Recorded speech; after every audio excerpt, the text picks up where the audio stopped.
음성 시작, 아나운서, 시청자 여러분 안녕하십니까? 연예계 이슈를 심층적으로 전해드리는 시간입니다. 오늘은 배우 이장우 씨가 최근 불거진 순댓국집 관련 미수금 논란에 대해 직접 입을 열고 유튜브 채널을 통해 근황을 전해왔다는 소식입니다. 배우 이장우 씨가 운영 중인 순댓국집 관련 4천만 원 미수금 논란에 휩싸였으나 모든 문제를 해결하고 2주 만에 유튜브 활동을 재개했습니다. 지난 12월 29일 이장우 씨는 자신의 유튜브 채널 살찐 삼촌 이장우를 통해 그간의 근황과 함께 이번 논란에 대한 상세한 해명을 밝혔습니다. 앞서 이장우 씨가 운영하는 순댓국집은 돼지 부속물 대금 4천만 원을 8개월째 지급하지 않았다는 의혹에 휩싸인 바 있습니다. 이에 이장우 씨는 거래 내역을 공개하며 호석초는 납품 대금 전액을 계약상 거래처인 주식회사 무진에 이미 모두 지급했다고 밝혔습니다. 또한 이장우 씨는 개인 SNS를 통해서도 입장을 밝히며 최초 보도 이후 구체적인 해명을 드리지 못한 점에 대해 양해를 구한다고 말했습니다. 그는 오랜 기간 대금을 받지 못하고 고통받으신 A씨께도 진심으로 사과와 유감의 말씀을 드린다며 사실 관계 전반을 면밀히 확인하는 데 시간이 필요했던 점, 넓은 마음으로 이해해 주시길 부탁드린다고 덧붙였습니다. 이장우 씨는 호속초는 주식회사 무진과의 계약에 따라 A씨로부터 공급된 육류대금 전액을 무진에 정상적으로 납입했다며 이번 논란은 무진이 호속촌으로부터 받은 금액을 A씨에게 지급하지 않음으로써 발생한 것이라고 사실관계를 바로잡았습니다. 이어 그는 호석촌의 전 대표는 제20년 지기 친구라며 그가 호석촌의 대표로서 무진과의 거래관계를 책임감 있게 관리해 줄 것이라 믿었다고 설명했습니다. 그러면서 그 전 대표가 무진의 감사직을 겸임하고 있었다는 사실, 그리고 무진이 A씨에게 대금을 제때 지급하지 않고 있었다는 사실은 이번 보도를 통해 처음 알게 되었다고 덧붙였습니다. 이장우 씨는 거래 구조 전반을 직접 확인하지 않은 것은 분명히 저의 부족함이었으며 이 점에 대해서는 깊이 반성하고 있다고 말했습니다. 그는 호석촌으로의 공급분이 확인되는 즉시 무진이 A씨에게 해당 금액을 변제하는 것을 전제하여 그에 상응하는 금액을 무진의 대여금으로 처리하는 방식으로 문제를 해결하겠다며 A씨께서 하루빨리 정당한 대금을 받으실 수 있도록 최선을 다하겠다고 강조했습니다.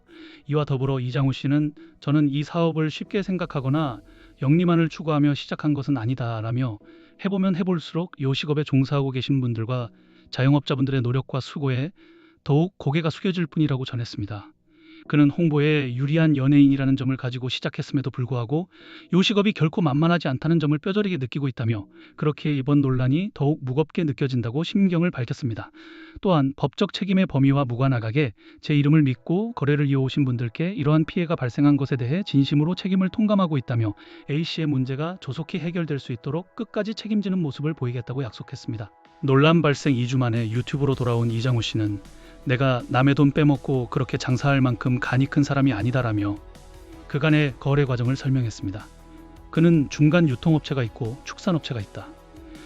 우리는 고기를 유통업체에 받으면 바로 정산을 했다고 말했습니다. 그러면서 지난해 9월에 유통업체를 다른 곳으로 바꿨고 그 거래는 지난해 9월에 끝났다.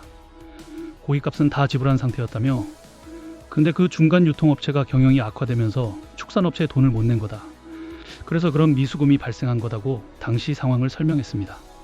이장우 씨는 근데 그 축산업체 사장님은 내가 그 유통업체를 운영하고 있다고 오해하셨다. 거기서 나온 미수금을 내가 갚아야 된다. 내가 거기 운영자니까 그렇게 오해를 하셨다고 말했습니다. 그는 축산업체 사장님께 연락을 드려서 지금은 완전 유통업체, 축산업체와 오해를 풀었고 어쨌든 이번 일에 대해 도의적으로 모든 책임을 지겠다고 했다고 이야기했습니다. 이와 함께 순댓국집의 이름만 걸어두고 홍보만 한 것이 아니냐는 댓글에 대해서는 이름만 걸어놓고 홍보한 건 아니다. 나는 음식을 진짜 좋아하고 그중에 순댓국을 너무너무 좋아하는데 그래서 순댓국집을 꼭 하고 싶었다고 토로했습니다. 이장우 씨는 나는 이제 메뉴 개발, 레시피 개발에 참여하고 그런데 그것만 한다고 가게를 할 수 있는 건 아니니까 그중 인테리어나 직원 관리, 전체 세팅 등은 전문가분들의 도움을 받았다고 말했습니다.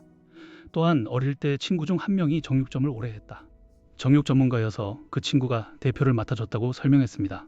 그는 내가 얼굴만 걸어놓고 뒤로 빠져 있고 이런 건 절대 아니고 전문가들도 있고 나는 메뉴 개발을 하고 그리고 회계적인 부분에서 장난질을 쳤다. 동네 친구를 앉혀놨다는 건 절대 아니다라며 억울함을 표현했습니다. 끝으로 이장우 씨는 사실 이번 일을 계기로 정말 많은 생각을 했다. 나는 음식에 진심인데 이게 전달이 잘 안 된 것 같기도 하고 라며 이제부터는 좀 주변을 보면서 생각하고 성숙하게 음식에 다가갈 필요성을 느낀다고 말했습니다. 그는 숙성된 그런 이장우의 모습을 보여드리기 위해 준비 중이라고 강조했습니다. 음성 끝.